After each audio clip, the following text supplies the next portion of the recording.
I'm Paul Hoffman. I'm the author of two nonfiction true crime books, the owner of PathBinder Publishing, a book publishing company, and a former journalist living in Columbus, Indiana. Thank you for clicking on my video. I'm going to tell you a little bit more about myself and the books that I've written. I'm going to read an excerpt from each of my books. It'll be very short, won't take a lot of time, and then I'll leave you with information as to where you can get my books or find out more about me and my publishing and author lives. So, sound like a plan? Good, let's get started. A little bit about me. My wife, Kimberly Hoffman, is a children's author. Between us, we have 6 children. They've all moved out of the house, so we've got the house to ourselves, so that's good.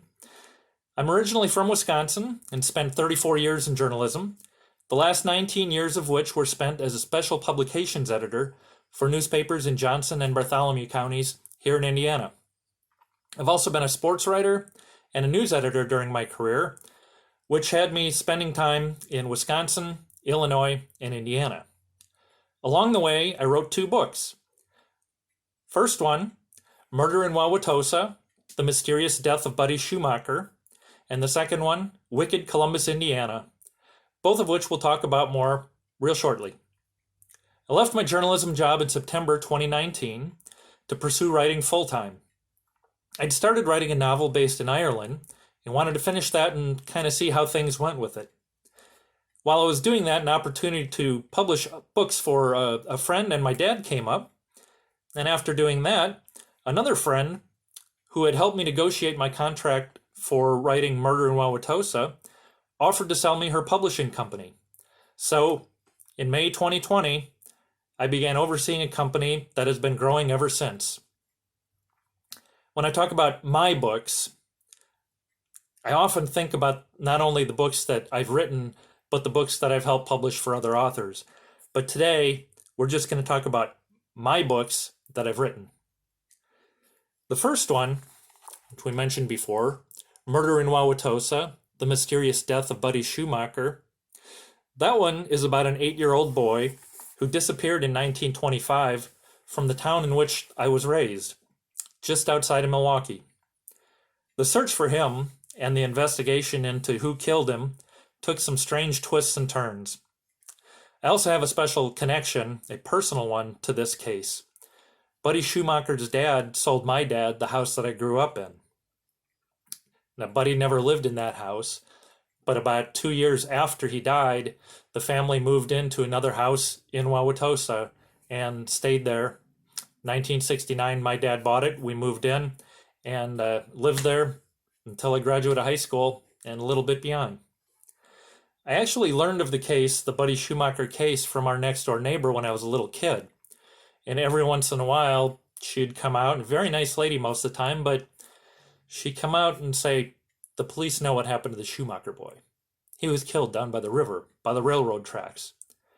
And I didn't stick around to find out any more because being 8, 10 years old or whatever I was sort of a little bit creeped out. So I left.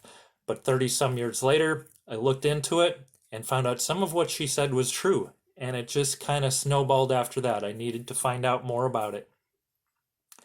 So I got that book published. A few years later, the publisher for Murder in Wauwatosa asked me, "Do you want to write something about where you live now? Columbus, Indiana?" I said, "Sure." I don't know one particular case that would, make an entire book, but they had a series called Wicked. And this is a series all across the country where local writers find information about bad things, unfortunate events, bad people that have happened in a particular location and write about them. So that's what I did. I've got a collection of short stories about all sorts of terrible things that have happened in Columbus, Indiana. Some of the topics we talk about are the city's poor areas, slum areas, and crime-ridden areas. We've got a story about a nasty fist fight between the oldest newspaper editor in the state and the youngest mayor in the state. Talk about bootleggers and booze laws. And we talk about the poisoning of a doctor at the local hospital in 1977, which is the most recent story.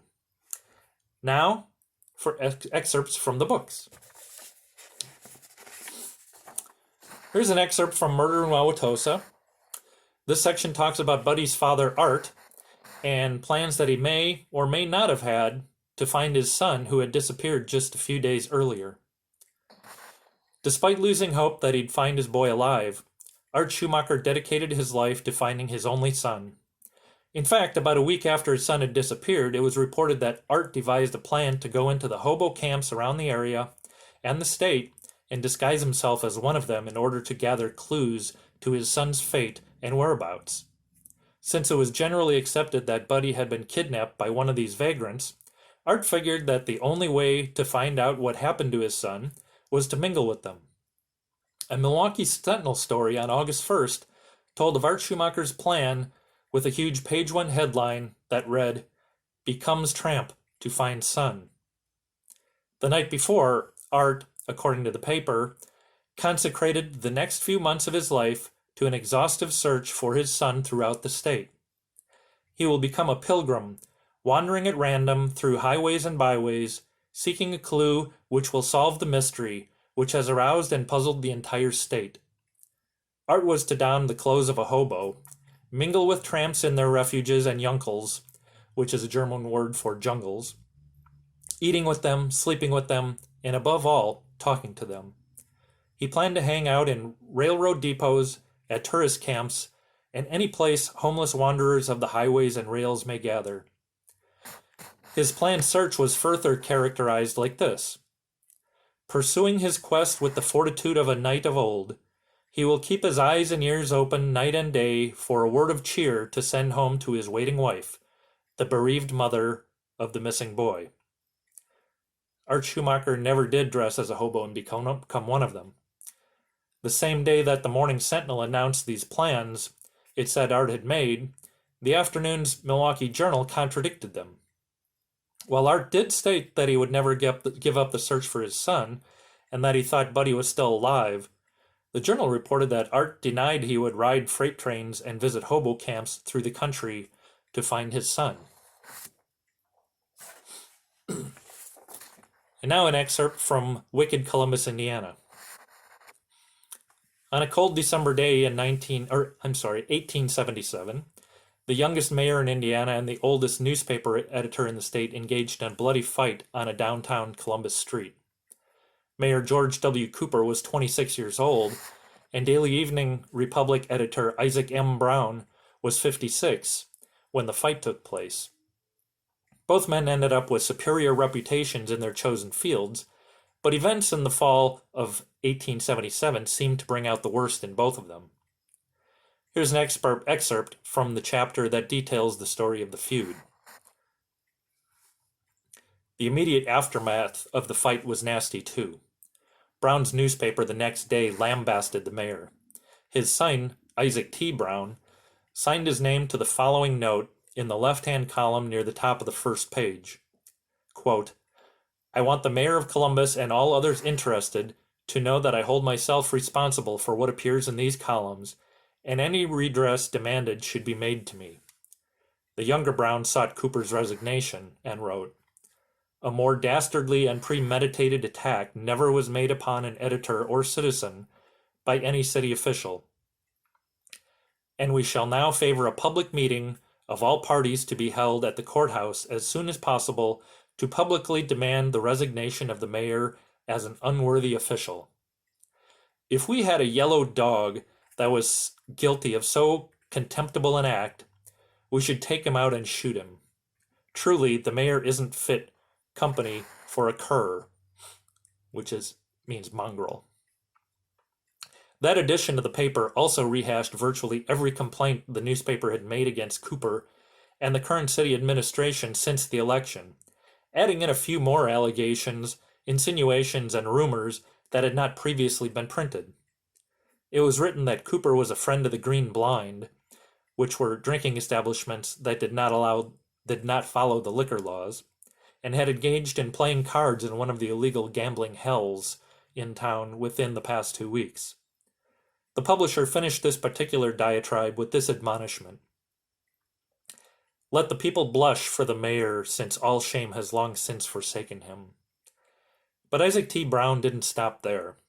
He threw a few more choice words at Cooper on his pages, calling the mayor a pitiful coward, "this thing this mass of flesh thrown together in rude shape and topped out with bristles that stand on end like quills upon the fretful porcupine. A corrupt sneak, and finally, yes, a nincompoop. I long for the days of seeing the word nincompoop in a paper, don't you? Well, those are excerpts from my book. You can get both of these books at Viewpoint Books here in Columbus, or order them from your local bookstore if you don't live in the area. They're also available in paperback and Kindle on Amazon, or you can contact me if you'd like to get a personally signed copy. And how you do that, ta-da! My email address there is at the top, paul.hoffman.author@gmail.com. If you want to find out more about me as an author, I do post pretty frequently on my author website on the bottom there. That's paulhoffmanauthor.com. And my publishing company, you can find out all about the books we're publishing and more about that at PathBinderPublishing.com. So here's all the information you need. I thank you for listening. Hope you have a great day. Thank you.